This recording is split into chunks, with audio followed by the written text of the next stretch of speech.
The hotel manager called and said, "Ma'am, there's been a mistake. Your husband checked in yesterday under your name with a young woman. Your son asked me to keep it a secret." I replied, "That's impossible. He's at home with the grandkids." His voice trembled. "Please, come to the front desk immediately. That's not even the worst part." Dear listeners, I am glad to welcome you. If this story touches the strings of your soul, please support our channel. Subscribe, hit the like button, and be sure to write in the comments which state or country you are listening from. I'm always interested to know how far my words travel. And now, enjoy the listening. The heat was disrespectful. The air at the lake house was thick and sticky, heavy with the scent of overripe peaches falling into the tall grass, and the sweet, cloying aroma of the peach preserves I was boiling in a massive pot on the screened-in porch. Somewhere deep in the yard, I could hear the shrieks of my grandsons, 5-year-old Malik and 7-year-old Trey. They were tearing through the grass like two little hurricanes, destroying everything in their path. I felt exhaustion settling into my spine like heavy lead. I stood at the stove, stirring the bubbling brew with a wooden spoon. The muscles in my back ached. At 64, I still held my posture. It was a habit developed over years of working in the district attorney's office, where any sign of weakness could be taken as an invitation to attack. But today, that armor felt heavy. The morning had started with a whirlwind. Kendrick, my son, had flown into the house, flashing that $1,000,000 smile he always used to disarm me. The smile for which I had too often forgiven mediocre grades in school, failed exams in college, and later the endless requests for small loans for his genius business ideas. "Mama, you're the best," he exclaimed, leaving the boys in the hallway with their backpacks. "Pop and I will be back Sunday evening. It's a purely male excursion. Fishing, tents, mosquitoes. But you understand, we need this time." Male bonding. He kissed me on the cheek. He smelled of expensive cologne. Oud wood, I recognized it. Far too sharp and pricey for a fishing trip to the creek. I noted it then, just as I used to note evidence in old cases, but I immediately pushed the thought away. Reginald, my husband, had been complaining about his heart lately, about his nerves, about how I crushed him with my authority. If fishing with his son would help him feel better, let them go. I took on the grandkids, the lake house, the preserves, and the familiar role of the foundation upon which this shaky house rested. Now by mid-afternoon, the house had turned into a battlefield. A box of Legos was scattered across the living room floor. In the kitchen, a puddle of spilled juice spread across the tile. I wiped my forehead with my forearm. The silence of the DA's office seemed like an unattainable dream right now. There was order there. There were rules. Here, chaos reigned, and I was obligated to organize it because there was no one else. All my life, I had been the fixer, the one who pays the bills, the one who turns a blind eye to the little things to preserve the main thing. The phone rang sharply, slicing through the thick country air. I sighed, turned down the heat under the pot, and went into the living room. The name Kwame Jeffries flashed on the screen. My heart skipped a beat. Kwame didn't call me just to chat. He was the general manager of the Royal Palm Hotel, the best in his field, a man of impeccable composure. 10 years ago, I had pulled him out of a case stitched together with white threads by corrupt investigators. He was innocent, and I proved it, risking my own career.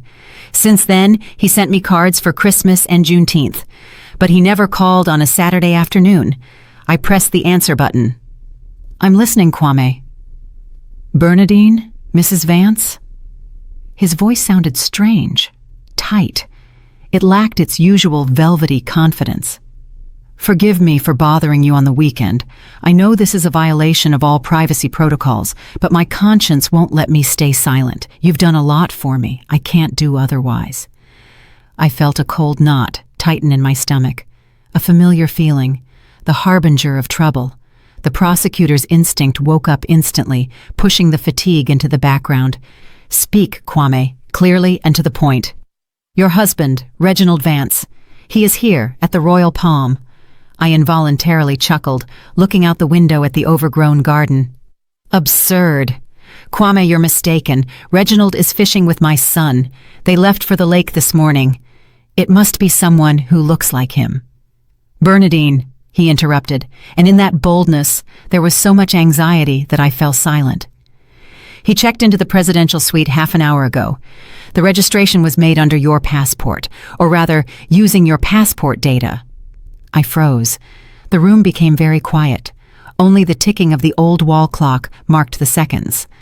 What do you mean, under my passport? I'm here, Kwame, and my ID is in my purse. He's not alone, Kwame continued, ignoring my objection. There's a woman with him, young. At first I thought...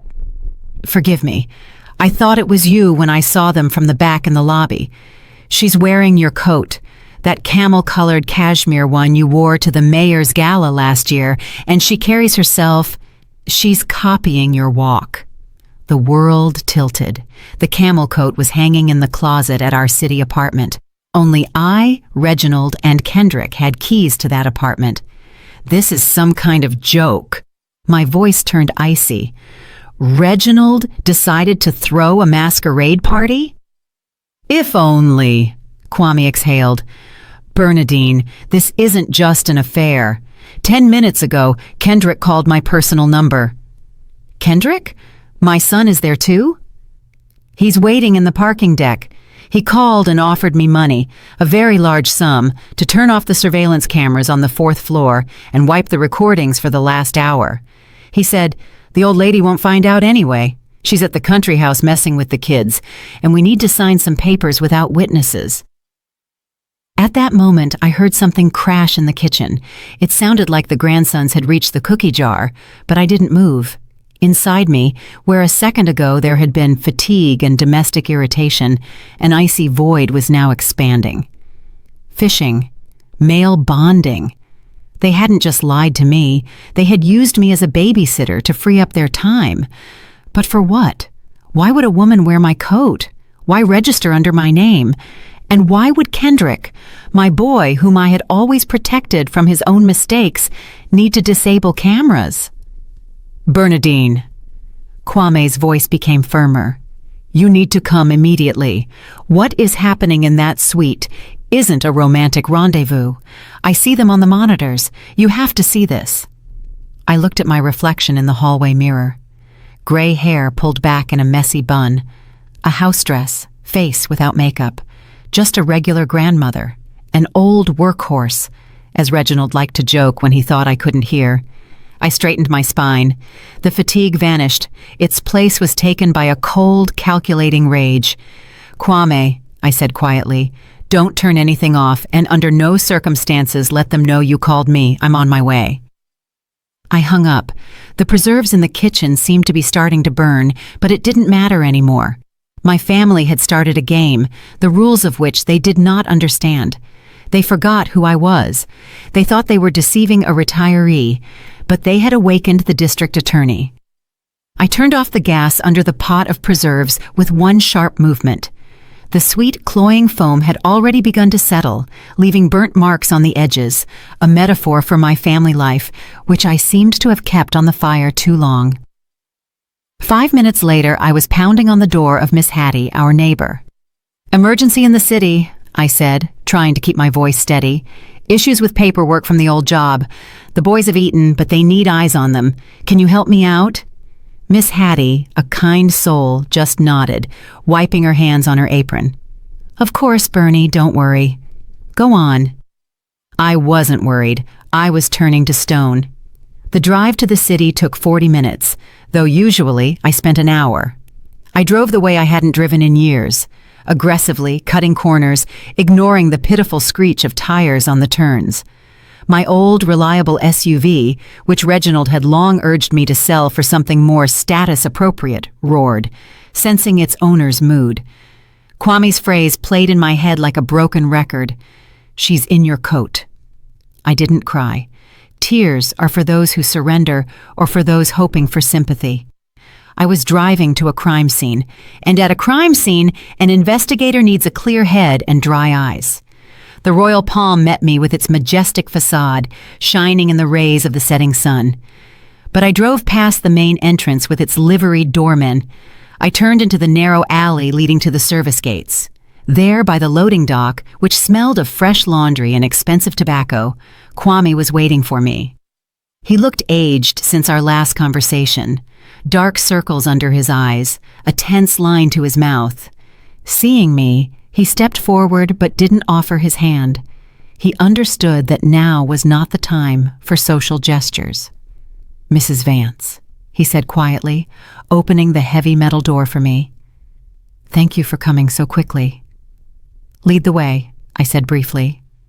We walked through a labyrinth of service corridors, past housekeepers with carts who shrank fearfully against the walls at the sight of the manager, and cooks carrying trays of canapes. My sneakers moved silently on the concrete floor. I felt like a ghost in my own life, a life that another woman was currently wearing 3 floors up. The security room was plunged into semi-darkness. A wall was occupied by a mosaic of dozens of monitors flickering with cold light. The air hummed with cooling fans and the smell of stale coffee. Kwame gestured for the young security guard to leave. "We are alone. Camera 402, Kwame said, pointing to the central screen. The image was crisp, high definition, the pride of the security system I had once recommended the hotel owners install. The presidential suite, a spacious living room with antique furniture, heavy burgundy drapes. In the middle of the room, Reginald was pacing nervously. He held a glass of whiskey in his hand. I recognized that gesture, the way he swirled the ice before taking a sip. He was pale, his shoulders slumped, his jacket thrown onto an armchair. He didn't look like a happy lover, but like a man awaiting execution. And then she walked into the frame. My breath caught. It wasn't just a resemblance. It was a terrifying theatrical mirror.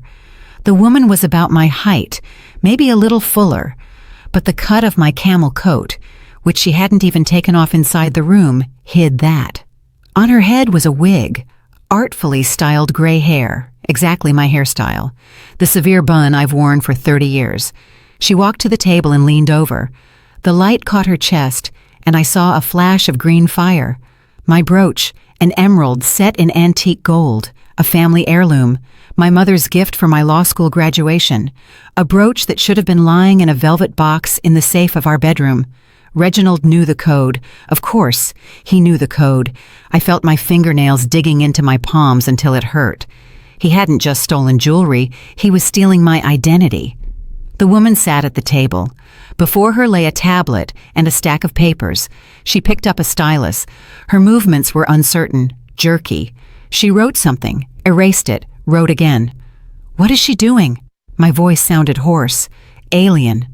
"Practicing," Kwame answered, not looking at me.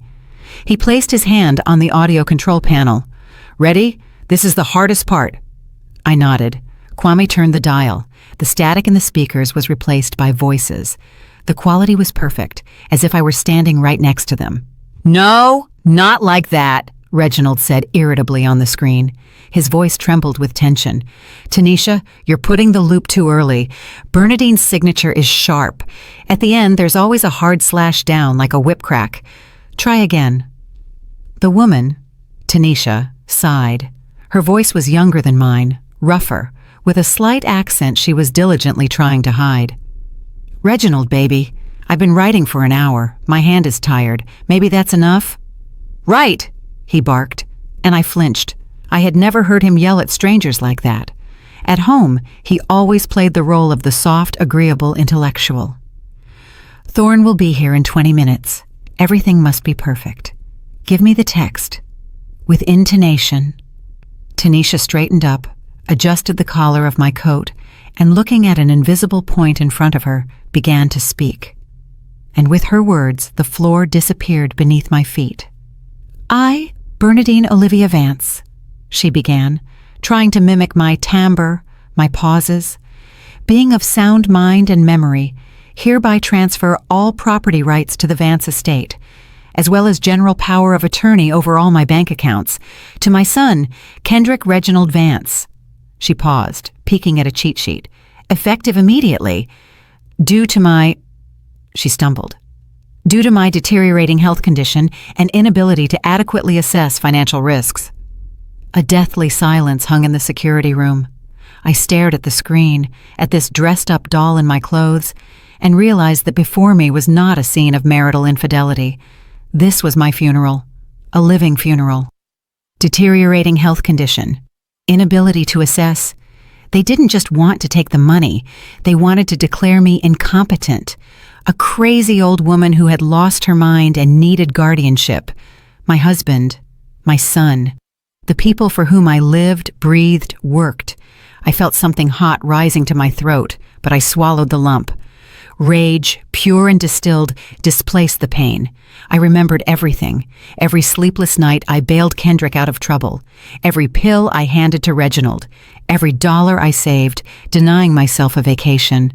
"They aren't cheating on me, Kwame," I whispered, not taking my eyes off the screen. "They are erasing me." I shifted my gaze to the manager. There was horror in his eyes. He expected me to break, to scream, to cry, to faint. Instead, I unbuttoned my cardigan, feeling the familiar cold calm of the courtroom return. "Kwame," my voice became hard as steel. "I need the guest list. Who else is registered in connection with this room, besides Kendrick, who is waiting outside?" Kwame quickly tapped on the keyboard. "There is a guest pass for an Elias Thorne." The name hit me like an electric shock. The puzzle snapped together instantly. Thorne, the dirty lawyer, a slippery type who specialized in complex inheritance cases. 10 years ago, he had evaded responsibility because a key witness disappeared. "Thorne," I repeated, and a smile appeared on my lips that made Kwame involuntarily recoil. "Excellent. Simply excellent." I took my phone out of my purse. My hands were no longer shaking. "Mrs. Vance, what are you going to do?" Kwame asked. "Call the police?" "The police will come, Kwame, but later." I dialed a number I hadn't used in 5 years. "First, we're going to arrange a confrontation. Only I will be the judge." "This is Vance," I said into the phone, eyes glued to the monitor. "Hello, Deshawn." Silence hung on the other end, interrupted only by the rustling of papers. Deshawn, the head of the IT and archives department, a man who was afraid of his own shadow, would recognize my voice even from the grave. And on the screen at that moment, a scene was playing out that made bile rise in my throat. Reginald, having drained his glass in one gulp, put his phone on speaker. Kwame immediately piped the sound into our room. "Kendrick!" My husband's voice broke into a squeal. "Where the hell are you? This actress is already losing it. We can't wait forever." From the speakers came the velvety, lazy laugh of my son, the same laugh he used 3 months ago to beg me for money to pay off yet another loan. "Pop, relax." Kendrick's voice sounded smug. Background street noise hummed. "Thorne and I are already parking. Don't stress, we have a wagon load of time." "A wagon load?" Tanisha intervened capriciously. She sat at the table, tugging at the edge of the wig, which was apparently starting to chafe. "What if your mother calls or, God forbid, decides to come back to the city?" Kendrick laughed louder. "Tanisha, baby, you overestimate my mother. She's at the lake house passed out. The grandkids sucked all the juice out of her before lunch. She's probably already asleep in the armchair in front of the TV with her mouth open." He paused, and I heard the sound of a lighter. "She's like an old plow mule. She works and works until she drops. It wouldn't occur to her to check where we are. She's too simple for that, too trusting." Plow mule, simple. These words hit me harder than the sight of another woman in my coat. I felt the blood drain from my face, leaving a cold, ringing clarity. So that's how they see my care, my entire life laid down for their comfort. Not as love, but as the stupidity of a draft animal that can be used and then sent to the slaughterhouse. "Bernadine, Mrs. Vance?" The voice in my phone receiver trembled. Deshawn had finally found his speech. "My God, how many years? Has something happened?" "Something happened, Deshawn," I replied in an icy tone, watching Reginald pour Tanisha champagne from the minibar. They clinked glasses. To success, to stupid wives. "I need your help, urgently, right now." "It's Saturday, Bernie. Archives are closed. You have remote access to the server." "Don't lie to me," I interrupted. "I need the old file." 2014. Elias Thorne. The pause on the line hung again, this time heavy. Thorne, whispered the archivist. Bernie, you know that case was sealed. It's marked destroyed due to expiration. The brass gave the order to forget it. I remember who gave the order to Sean, and I remember that you are a man who keeps backups. You kept the scans of the interrogations that accidentally disappeared from the folder before the trial. You told me then, just in case, Mrs. Vance, suddenly the wind changes. The wind has changed. I saw on the adjacent monitor a black sedan pulling up to the hotel entrance. Kendrick stepped out, adjusting a jacket bought with my money. Following him, wheezing, emerged a heavy-set white man with a leather briefcase. Elias Thorne. He had aged, expanded in width, but I would recognize that shifting, predatory gaze out of 1,000. Bernie, if anyone finds out I accessed the Black Archive, I'll be fired without severance. If you don't send me the file right now, Deshawn, I will remind the Attorney General exactly who was on duty in the archives the night the originals went missing, and then firing will be your smallest problem. I wasn't bluffing. There was no threat in my voice, only a statement of fact. This was my element. Not the kitchen with preserves, not the garden beds, but this hard, ruthless bargaining where the currency is other people's sins. Deshawn sighed heavily. I could hear keys clacking. What exactly do you need? The fraud case involving the estate of Senator Jenkins' widow. I need the maid's testimony. The one where she claims the widow was under psychotropic drugs when she signed the deed. And the independent expert's conclusion on the forged handwriting that Thorne didn't notice. Give me 2 minutes, he surrendered, sending to your encrypted messenger. But Bernie, be careful. Thorne is a man with connections now. People with connections have bones that break just as loudly as everyone else's, I replied. I hung up. On the screen, Kendrick and Thorne were already entering the elevator. They were smiling. Thorne was telling my son something, gesturing actively with his free hand, and Kendrick was nodding obsequiously. They were rising to the 4th floor, straight into the set trap. Kwame looked at me. In the dim light of the security room, his face seemed pale. Did you know they would invite him specifically? He asked quietly. I hoped. I gripped the phone until my knuckles turned white. Criminals rarely change proven methods. They are lazy, Kwame, just as lazy as my husband. The phone in my hand vibrated briefly. A message from Deshawn, file downloaded. I opened the document, dense text, scans of yellowed pages, stamps. Here it was. The weapon I sought 10 years ago was now in my pocket. Thorne thought he was going to process easy prey from a simple old woman. He didn't know he was walking into his own trial. They are approaching the door, Kwame said, looking at the corridor monitor. Excellent. I took a deep breath. I felt a cold calm spreading inside before the battle. Let them enter. Let them relax. Let Thorne lay out his papers. Let them taste victory. And then we slam the lid. The door to room 402 swung open, and my son appeared on the monitor screen. He walked in with a master's gait, arms spread wide as if he intended to embrace the whole room, or rather, everything this room symbolized. My fortune, my real estate, my freedom. Following him, shuffling in short steps and clutching a plump leather briefcase to his chest, crawled Elias Thorne. Well, where is our star? Kendrick asked loudly, scanning the living room. I hope the makeup is ready. We're short on time. Elias here charges by the hour, and it's higher than the girls from the escort service. Forgive the comparison, Thorne giggled nastily, wiping his forehead with a handkerchief. Time is money, Kendrick, especially when it comes to such delicate transactions. I watched them, sitting in the chair in the security room, and felt the last warmth dying inside me. You know, they say a mother's love is unconditional, that it can survive anything. I thought so too. I thought so when I bailed out his first business. I thought so when I paid the lawyers after that DUI. But right now, watching my son pull a professional video camera and tripod out of a bag, I realized love is mortal. It can be killed. And my son had just delivered the final, fatal blow. Why the camera? Reginald asked, nervously fingering a button on his shirt.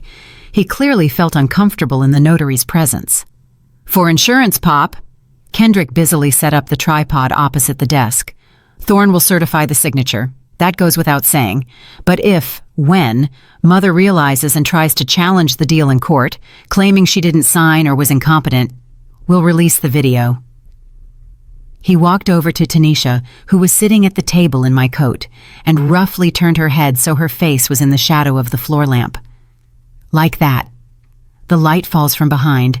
You can see the silhouette, see the coat, see the gray hair, see that damn brooch, but you can't make out the face. Perfect. Genius, purred Thorne, laying out papers on the table. Official letterheads, deed of gift, general power of attorney, declaration of voluntary relinquishment of capacity in favor of a guardian. The judge will see a familiar silhouette, your signature style, hear your voice. No expertise will dig underneath it. This is called an ironclad alibi of presence. I watched this performance and felt a strange detachment. It was as if I were back at work behind the glass of an interrogation room watching seasoned criminals. Emotions shut down. Only facts remained. Corpus delicti, fraud on a particularly large scale, conspiracy, forgery of documents. My husband, my son. They didn't just want to steal the money. They wanted to expose me to the whole world, to my colleagues and friends, as a mad old woman who gave everything away and forgot about it. Kwame. My voice was quiet, but in the small room, it sounded like an order. Turn off the AC in 402. The manager sitting next to me flinched and turned to me. Excuse me? Turn off the climate control system in the suite and cut off the ventilation. Kwame hesitated for a second, but seeing my face, he nodded and quickly typed on his terminal keyboard. Done. System halted. The Royal Palm, an old hotel. The walls here are thick. The windows in the suite don't open for safety and noise insulation. And the heavy velvet drapes, which were now tightly drawn by Kendrick's order, created a thermos effect. Without a flow of fresh air, with 3 people and running equipment, the temperature in the room would start climbing very fast. On the screen, I saw Thorne begin the preparation. All right, Tanisha, darling, the lawyer tapped a finger on the paper. First here, full signature, slowly, confidently. Kendrick, is the camera rolling? Rolling, replied the son, looking into the viewfinder. Action, commanded Thorne. Tanisha picked up the pen. I saw her back tense under the fabric of my coat. She was hot. A synthetic wig, a wool blend coat in a closed room. In a couple of minutes, she would be unbearable. But I needed not just to make them sweat. I needed to sow panic, disrupt the self-satisfied rhythm, make the rats run around the cage. I took out my smartphone. In my time as DA, I dealt with the cybercrimes division. I knew how notification systems worked, and I still had a few specific apps our experts used for testing security systems, or let's be frank, for creating controlled provocations. I opened a spoofing app. In the From field, I typed DOJ Financial Crimes. I formulated the text message quickly, legally precise, terrifying. Attention! Unauthorized liquidation of assets detected on Vance Group accounts. Red code algorithm triggered. Biometric confirmation of owner identity required immediately. Financial monitoring. Task force dispatched to location. I selected Reginald's number in the contact list. My finger hovered over the send button. On the screen, Thorne was handing Tanisha the second sheet. Excellent. Now the power of attorney for the accounts. I pressed the button. 1 second, 2. In the suite, on the table next to the bottle of champagne, Reginald's phone beeped piercingly. It was an unusual ringtone, a harsh, alarming signal I had set for him for emergency alerts a year ago. Reginald jumped, nearly knocking over his glass. Who is that now? Kendrick threw out irritably, not looking up from the camera. Pop, silence that thing. We're recording audio. Reginald reached for the phone with a trembling hand. He brought the screen to his eyes, squinting. I saw the color instantly drain from his face, turning it gray like cigarette ash. "Kendrick!" he wheezed. "Kendrick, stop! Wait!" "What is it?" The son impatiently waved his hand. "Tanisha, keep going, don't stop." "Stop!" Reginald screamed so loud that Tanisha dropped the pen. He jumped up, knocking over his chair. In the stuffy room, where the air was already becoming heavy and stale, his panic was almost tangible. "Read this!" He shoved the phone under his son's nose. "Department of Justice. They're writing about a red code. A task force has been dispatched." Kendrick snatched the phone. I saw his eyes darting, reading the lines. Thorne, sensing something was wrong, stopped smiling and craned his neck, trying to peek at the screen. "What task force?" the lawyer squealed, his voice cracking. "Kendrick, you said the accounts were clean. You said the old lady didn't put any blocks on them." I don't know." Kendrick looked bewildered. Sweat broke out on his temples. The heat in the room was starting to act in unison with the fear. "Maybe it's spam? A mistake?" "What the hell kind of mistake?" roared Reginald. "It says biometric confirmation. They know it's not her." "Calm down," barked Kendrick, though his own hands were shaking. "Thorne, what does this mean?" Thorne was no longer looking at the papers. He was looking at the door. He began frantically gathering documents back into his briefcase. "It means, gentlemen, that the financial monitoring system triggered on large transactions. If the feds are coming, I'm not part of this. I warned you." "Sit down." Kendrick shoved the lawyer back into the chair. "Nobody is going anywhere. We haven't transferred anything yet. We're only signing papers." "It's hot," groaned Tanisha, pulling at the wig. Underneath, her hair was wet with sweat. "I can't breathe in here. Why is it so hot? I can't work like this. My mascara is running." "Put the wig back on, you fool!" screamed Reginald at her. "We could be raided any minute." Chaos. I watched them and felt a cold satisfaction. They were scurrying around the luxurious suite like roaches when the kitchen light is suddenly turned on. The air conditioner was silent. The air grew thicker. Fear mixed with humidity stripped them of the ability to think logically. They didn't think to check the number the text came from. They didn't think to call the bank. Their conscience was so unclean that they believed in punishment instantly. "Kwame," I said, rising from the chair. "Prepare the cart." The manager looked at me with awe. "You're going in there?" "Yes." I adjusted my blazer. "They are expecting a task force. They'll get one. Only instead of SWAT, someone scarier is coming to them." "Who?" he asked automatically. I smiled, but my eyes remained icy. "A scorned wife." I took a seat in the massive leather chair in the manager's office. It was cool here, smelling of expensive wood polish and that sterile silence that only exists in centers of decision-making. Before me stood a tablet, its camera aimed directly at my face. On the adjacent monitor, I saw what was happening a floor above, in the stifling hell of room 402. They were rushing. The fear sown by my DOJ message forced them to cast aside caution. "Sign faster, damn you," hissed Kendrick, wiping a wet forehead with his shirt sleeve. "Thorne, where is the seal? Stamp it as soon as she finishes the slash." Tanisha, my pathetic copy, sat hunched over the table. The wig had slid to the side, revealing a strip of her own dark hair, but no one noticed. Sweat flowed down her neck, soaking into the collar of my favorite cashmere coat. It hurt to see this. Not because of the coat, of course, but because of how cheaply they priced my life, turning it into this sweaty, fussy circus. "My hand is shaking," she whined. "I can't make the V. My fingers are slipping." "Screw the V," roared Reginald. He paced the room, constantly glancing at his phone, expecting a call from mythical federal agents. "If it looks similar, fine. The main thing is to notarize it." At that moment, there was a knock on the door of the suite. The sound wasn't loud, polite, but in the tense silence, it sounded like a gunshot. Everyone froze. Reginald pressed himself into the back of the sofa. Thorne clutched the briefcase to his stomach like a shield. Kendrick froze with his hand raised. "Who is it?" my son asked hoarsely. From the hallway came Kwame's calm, velvet voice. "Room service, a compliment from the establishment for our special guests." Kendrick exhaled, and his shoulders dropped.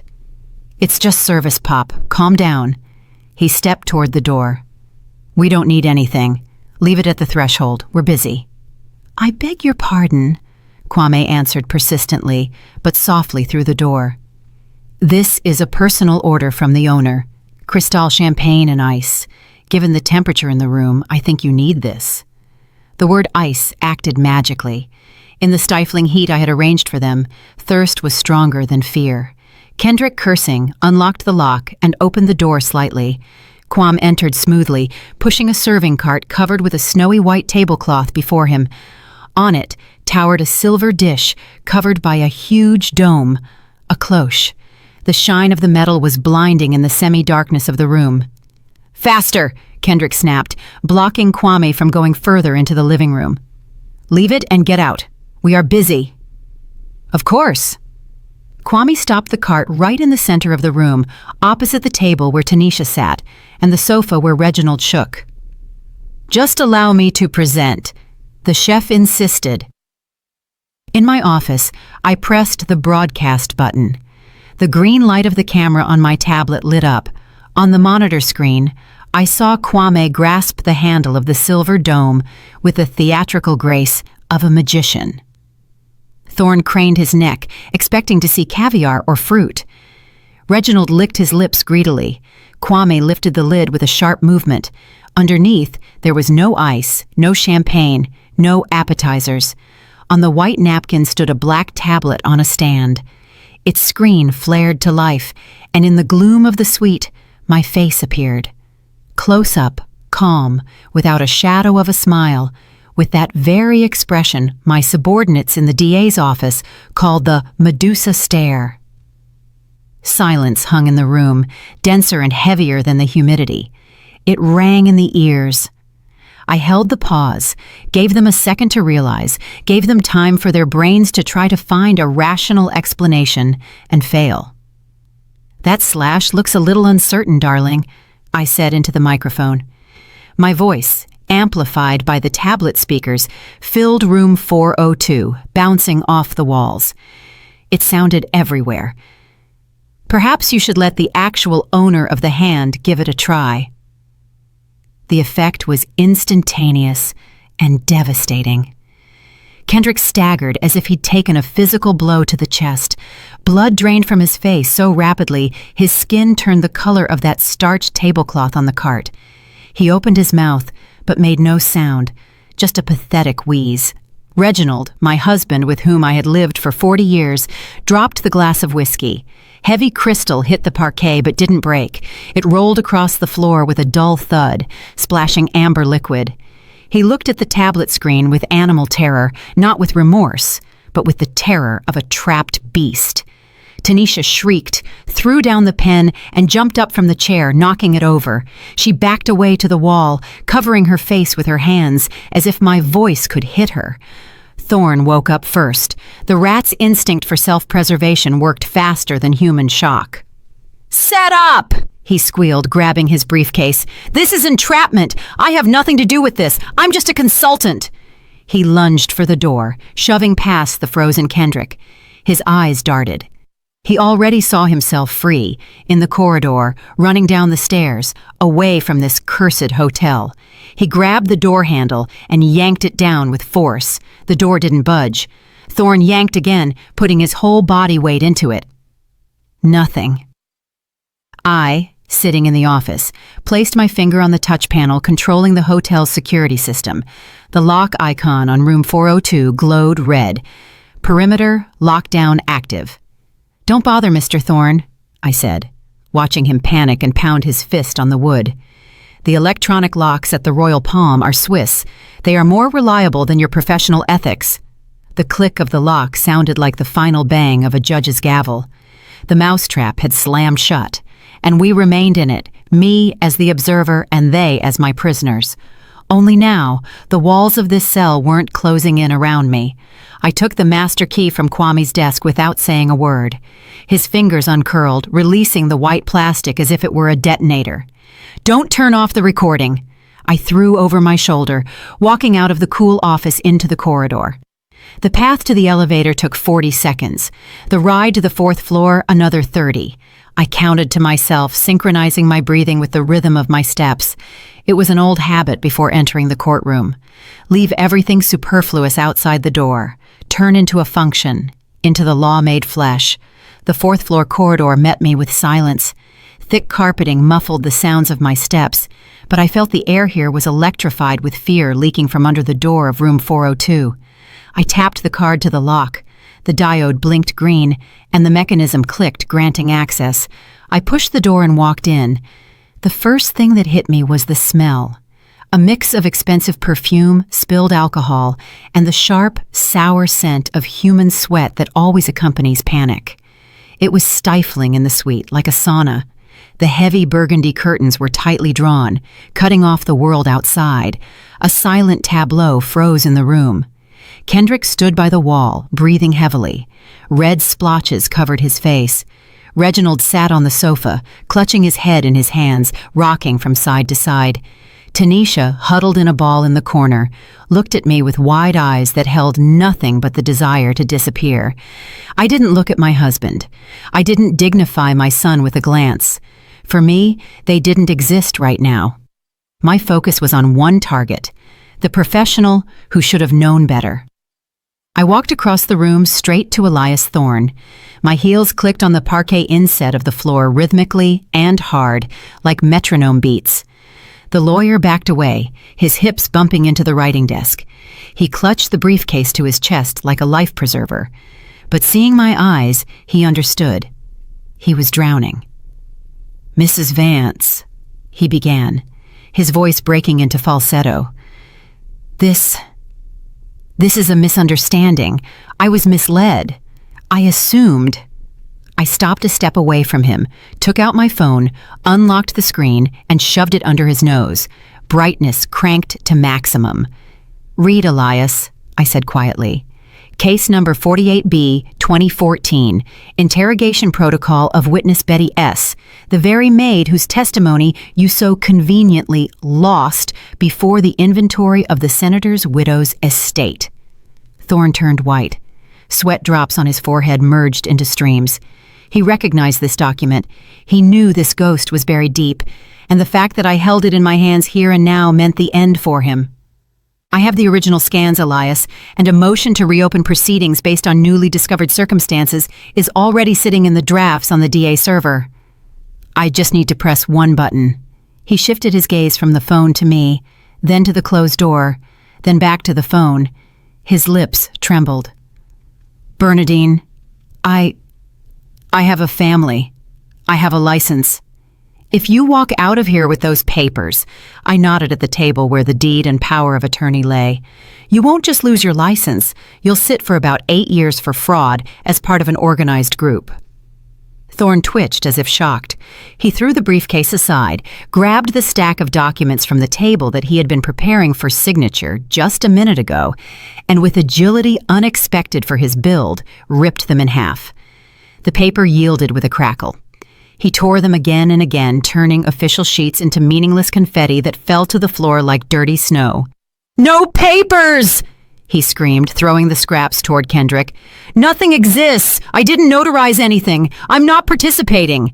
He jabbed a trembling finger at my son. "It's him! It's all him! Kendrick Vance hired me! He said his mother agreed but couldn't come. He offered triple the rate for the call-out. I am a victim of deception." The silence following his scream was broken by Kendrick's heavy, rasping breath. My son peeled himself off the wall. He looked at the pile of torn paper on the floor, and I saw fear in his eyes replaced by something darker, uglier, pure, unclouded hatred. The mask of the loving son he had worn for years cracked and crumbled. "You," he hissed, looking at me, "you ruined everything." "Like always, I ruined it?" I asked calmly. "I stopped you from stealing my house?" "Your house!" Kendrick yelled, veins bulging on his neck. Why do you need it? You're sitting on this money like a dog in the manger. You have millions in assets, and you're boiling preserves at the lake and driving an old Jeep. You just rot over the gold while I try to build a life." He took a step toward me. Reginald shrank deeper into the sofa, afraid to intervene. "I needed that money, Mama." Kendrick spat the last word like a curse. "To save the business, to get out of the hole. You wouldn't have even noticed half the accounts missing. You don't even check the balance. I wanted to save us all, and you selfish." I stepped toward him. He was a head taller than me, but looking into his face twisted with malice right now, I didn't see a grown man, but a naughty boy who broke a window and blames the ball. My hand flew up, a short, sharp movement. The sound of the slap was dry and whipping. It wasn't a blow of despair, not the hysterical gesture of an offended woman. It was a blow that puts a period at the end of a sentence, a verdict blow. Kendrick's head jerked to the side. A red mark instantly began to bloom on his cheek. He froze, gasping for air in shock. The silence returned, but now it was different, ringing with tension. "What business, Kendrick?" I asked. My voice was quiet, but every word fell into the silence like a stone. "Are you talking about that shell company, Vector M, you registered 6 months ago?" He slowly turned his face to me. In his eyes flashed real terror, not the kind at the sight of police, but the deep fear of a man whose darkest secret is exposed. "You thought I didn't know?" I continued, not taking my eyes off him. "You thought a former district attorney wouldn't see a classic money laundering scheme? You weren't building a business, son. You turned into a laundromat." I paused, savoring how his world was collapsing. "You gambled it away, Kendrick, and not at poker with friends. You owe the volatile syndicates in Atlanta, and they put you on the clock. You used my accounts to wash dirty money, hoping to cover your debts with the interest." Reginald on the sofa let out a strangled groan. Thorne froze with his mouth open. "You aren't just a thief, Kendrick," I finished, looking at the person I once carried in my arms. "You are an accomplice to organized crime, and today, your partners will find out the laundromat is closed. Permanently." The silence that followed my words about the syndicates was dense, almost tangible like cotton wool. Kendrick stood pressed against the wall, his face gray and lifeless. He knew I wasn't bluffing. He knew I knew names, dates, and sums. He was crushed not by the fact that his mother caught him stealing, but by the fact that his grandiose game of big businessman turned out to be a transparent cheap trick. And then Reginald stirred. My husband, who for the last 20 minutes had sat on the sofa looking like a pile of rags, suddenly straightened up. The instinct for self-preservation, the only thing he was truly talented at, kicked in at full power. He realized Kendrick was a sinking ship and decided it was time to transfer back to the familiar, reliable barge, to me. He stood up, his eyes filled with tears, instantly, abundantly, with an ease any professional mourner would envy. "Bernie," his voice trembled, breaking into a pitiful whisper. "Bernie, listen. My God, what have we done?" He stepped toward me, stepping over the scraps of the torn deed lying on the floor. He walked toward me like a beaten dog, tail tucked, but looking up with hope. "It's all him." Reginald pointed a finger toward Kendrick, not even looking at his son. "He forced me, I swear to you. He said he had debts, that they would kill him. Bernie, you know I'm a weak man. I got scared for the boy. I didn't want to. I thought we would just sign, and then I would have told you everything." He came up close. I smelled his sweat mixed with whiskey fumes, and his habitual cologne with notes of sandalwood, the scent I had inhaled every morning for 40 years. Reginald put his hands on my shoulders, heavy, warm palms, the same hands that once put a ring on my finger, the same hands that held our children in the maternity ward. "Bernie, please." He looked into my eyes, and a tear rolled down his cheek. "We are family.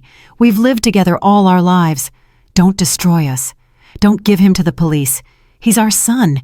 Think of the grandkids. How will they grow up knowing their father is in prison and their grandfather—" Grandfather is disgraced. We'll leave. We'll forget everything. I will do whatever you say. Just don't ruin... For a second, just for one short, treacherous second, time stopped.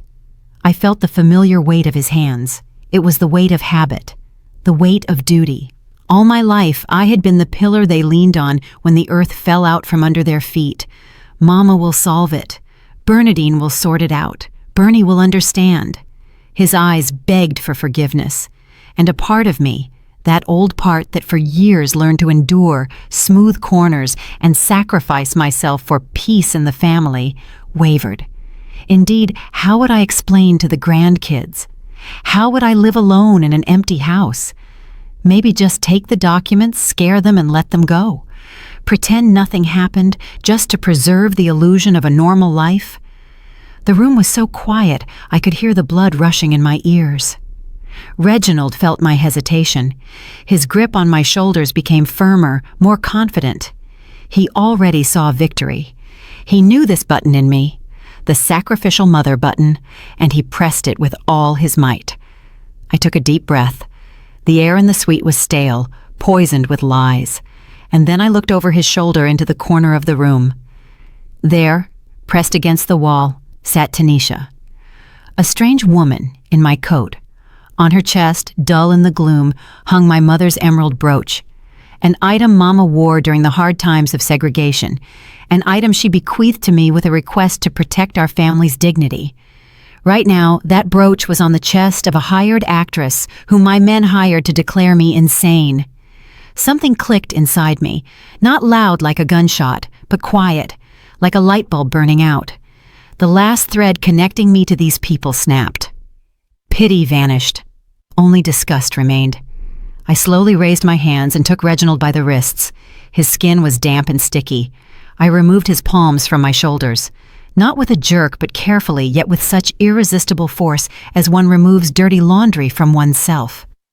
Bernie? He blinked, not understanding. I let go of his hands, and they fell limply to his sides. I took a step back, creating distance. Sanitary distance. Don't touch me, I said. Quietly, calmly. Reginald froze. The expression of hope on his face began to change to fear. I turned away from him. I no longer looked at my husband or son. I looked at the actress. You, I said, looking her straight in the eye. Tanisha flinched, pressing into the wallpaper. I didn't know anything. I thought it was a prank, she babbled. Shut up, I cut her off. You have a choice, honey. A very simple choice. In 5 minutes, the police will be here. You can go down as an accomplice in an organized group. That's 3 to 7 years in general population. You won't need the coat there. They hand out jumpsuits. She sobbed, covering her mouth with her hand. Or, I continued, pointing to the table where the remains of the paper and the pen she dropped lay. You take a clean sheet right now and write a detailed witness statement about who hired you, about exactly what you were asked to do, about how they rehearsed forging the signature, about the fact that Notary Thorne was here. Tanisha nodded so fast, the wig slid sideways again. I'll write it. I'll write everything. I'll be a witness. I swear. Write, I ordered. Name, last name, date, and don't miss a single detail. She rushed to the table, pushing the air with her elbows, grabbed a sheet of paper that miraculously survived Thorne's tantrum, and began to scribble, breaking the pen tip. Bernie, Reginald called again behind my back. Now there was panic in his voice. Why does she need to write? We agreed. We are family. I slowly turned to him. At that moment, I felt taller, stronger, more monumental than ever in my life. I wasn't just a wife, I was Lady Justice, and the blindfold had finally fallen from my eyes. We aren't family, Reginald, I said. Family are people who protect each other. You are parasites, and I am an organism that has finally decided to heal itself. You can't do this, he squealed, losing the mask. I have nothing. All the accounts are in your name. The house is yours. You can't throw me out on the street at 65. I'm your husband. By law, half of everything is mine. I smiled. It wasn't a kind smile. It was the smile of a prosecutor pulling the ace of spades from a folder kept for the finale. By law? I asked. How good that you remembered the law, darling. I walked up close to him, forcing him to recoil. You probably forgot, or never read carefully, but when we got married 35 years ago, my father insisted on a prenup. You laughed then and signed without looking because I had nothing but my parents' apartment and ambition. Reginald looked at me with glassy eyes. He really didn't remember or hadn't attached importance to it. In that contract there is clause 4.2, the so-called bad faith clause. I enunciated every word. If one spouse commits intentional acts aimed at causing financial harm to the other spouse or participates in a conspiracy to fraudulently alienate assets. I paused, enjoying the effect. The joint property regime is annulled completely. The guilty party forfeits the right to any share in assets acquired during the marriage. The silence in the room became dead. Kendrick stopped breathing. Tanisha stopped writing. Even Thorne, huddled in the corner, raised his head. You committed a felony against me, Reginald, I said softly, almost affectionately. You tried to steal my name and my life. Tanisha's witness testimony and video footage from the hotel cameras will prove the fact of conspiracy. Clause 4.2 is activated. Reginald opened his mouth, but couldn't say anything. He slumped onto the sofa, as if the air had been let out of him. I'm not just divorcing you, I finished, looking at the man who had become a stranger to me in an instant. I am evicting you. You leave here not with half my fortune. You leave with what you came into this room with, your suitcases and your son's debts. You leave with nothing. I turned around and walked to the exit, leaving behind the ruins of their greed. Kwame, I said loudly into the empty corridor, knowing he was listening. Call the police. The witness is ready. The police arrived quietly. The Royal Palm is a hotel that values its reputation even during catastrophes, so there were no wailing sirens or flashing lights slicing through the night darkness. Just 2 strict, unmarked cars at the service entrance and 4 officers who came up the freight elevator. Kwame worked flawlessly. When the elevator doors opened on the 4th floor, the corridor was empty. No curious eyes, no maids with phones. Just me, standing by the window at the end of the hall and the door to room 402, behind which my past life had collapsed. Kendrick was brought out first. My son, who an hour ago fancied himself a financial genius and arbiter of destinies, now looked like a deflated balloon. Metal shone on his wrists. He didn't resist, but he didn't lift his head either. Passing me, he slowed his step for a second. I expected him to say something, a curse, a plea, anything, but he just hunched over more and looked away. Shame? No. Rather the realization that the syndicate in Atlanta wouldn't be able to reach him in a holding cell. In some twisted sense, by putting him in jail, I saved his life. But he would never understand that. Next, they led Thorne. The lawyer tried to maintain remnants of dignity, loudly citing articles of the Criminal Procedure Code to the officer holding him by the elbow. This is arbitrary. I will complain to the Bar Association. My client misled me. The officer silently nudged him toward the elevator. The briefcase with the destroyed documents, which forensics had already bagged as evidence, was carried by a young lieutenant. Tanisha was let out last. She was crying, smearing mascara over her cheeks, but she walked voluntarily. Her statement, written with a trembling hand on hotel stationery, became the nail in the coffin of this scam. She received witness status, but she had to spend the night at the precinct. When the corridor emptied, I was left alone. I went down to the lobby 10 minutes later. The huge hotel lobby shone with gold and marble, as if nothing had happened. In the center, by a column, stood Reginald. Next to him, looking orphaned, huddled 2 rolling suitcases, the same ones with which he had left for fishing. He held his phone in his hands and was frantically stabbing his finger at the screen. I knew what he was seeing. Notification from the bank, card blocked, account frozen, access limited. I walked past him to the front desk. The click of my heels on the marble made him jerk his head up. Bernie! He took a step toward me. but stopped immediately. An invisible wall of bulletproof glass seemed to have grown between us. In his eyes, I saw a mixture of fear and bewilderment. He still didn't believe the old workhorse could kick so hard. "Bernie, I have nowhere to go. The cards aren't working. I don't even have cash for a cab." I stopped, but didn't turn to him fully. Just slightly slanted my eyes. "You're a healthy man, Reginald. You have hands, feet, and the freedom I generously left you by not filing charges against you personally just for divorce. I think you'll manage. Fishing teaches survival, doesn't it?" I turned away and approached the high, dark wood counter where Kwame stood. He looked tired, but in his gaze I read deep, respectful awe. "Mrs. Vance," he said quietly, "the police took them away. The reports were filed in room 402. Our cleaning crew is working now, clearing the traces." "Thank you, Kwame." I placed my palm on the cool marble of the counter. "I have a request for you. Anything. Process the checkout for room 402 right now. Close that bill. Let it remain in the past, like a bad dream." Kwame nodded. His fingers flew across the keyboard. "Done. Checkout processed. And now?" I took a deep breath, feeling my lungs expand, lungs that had breathed at half strength for 40 years. "Process a new check-in." Kwame raised an eyebrow. "For whom, Mrs. Vance?" "For me? Bernadine Vance, presidential suite, the one with the view of the park and the skyline." Reginald, standing a few meters behind, made a strangled sound like a sob. He heard every word. "For how long?" Kwame asked professionally, though the corners of his lips twitched in a smile. "For a week," I answered firmly. "I believe I've earned a vacation. I've been serving other people's interests for too long, Kwame. It's time to think about my own."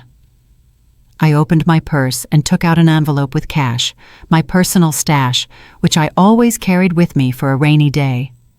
Today, that day had become the brightest of my life. I pulled out several large bills and placed them before the manager. "This is for you, Kwame, for loyalty and impeccable service." He wanted to object, but I stopped him with a look. "Take it. You saved my life today, literally and figuratively." "Thank you, Mrs. Vance." He bowed his head. "The key is ready. Shall I escort you?" "No, I'll walk myself. I need to be alone. And Kwame, yes, send a bottle of champagne to my room, the coldest you have, and fruit. It will be done. Anything else?" "Yes." I smiled, and for the first time in many years, that smile was absolutely sincere, light, girlish. I have a lot of reading to catch up on. I took a glossy brochure out of the inner pocket of my blazer, which I had kept there for a month, afraid to show my husband. I placed it on the counter and slowly, with relish, smoothed it with my palm so Reginald could see the cover. On the bright photograph were depicted cypress alleys flooded with golden sun and ancient vineyards. The headline read, "Solo Tour of Tuscany, Gastronomy, Art, and Freedom." "Tuscany!" croaked Reginald behind my back. "Bernie, that's dangerous. You don't know the language. You can't handle it alone. I told you." I didn't let him finish. I didn't even turn around. I simply took the golden keycard Kwame held out to me and tapped my finger on the brochure. "I handled organized crime, a corrupt lawyer, and the betrayal of my own family in one evening," I said loudly, addressing the universe rather than my ex-husband. "I think I'll figure out pasta and wine in Italy somehow." I took the brochure and headed for the elevators. My back was straight, head held high. I didn't hear Reginald leave the hotel. I heard only the sound of my own steps, and in that rhythm played the music of a new life, a life that belongs only to me. My dear listeners, that brings us to the end of Bernadine's story. A heavy story, isn't it? There is a lot of bitterness in it, but even more strength. I know that many of you right now might be arguing with the ending. Some will say, how could she do that to her own son? Couldn't she forgive, give a second chance? After all, a mother's heart should be soft, all-forgiving. But I ask you, where is the boundary between love and enabling? Where is the line beyond which sacrifice turns into the destruction of one's own identity? Bernadine endured years of neglect, lies, and consumerism. She gave everything, receiving only mockery behind her back in return.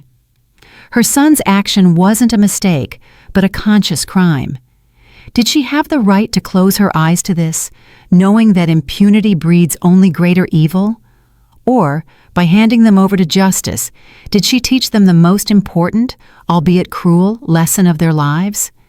It seems to me that the true strength of a woman is not in enduring endlessly, but in saying enough at the right time. Bernadine chose herself. She chose Tuscany, the sun, and freedom, instead of a cage of lies. And personally, I give her a standing ovation. Did you like the story? And which city are you listening from? Let's meet in the comments. If you like the story, you can support me by sending a super thanks so I can keep bringing more stories like this. Thank you so much for your sweet support. I'm looking forward to your comments on the story. On the screen, you can see 2 new life stories that I highly recommend. There's so much more on my channel. Don't forget to subscribe. See you in the next life story. With love and respect,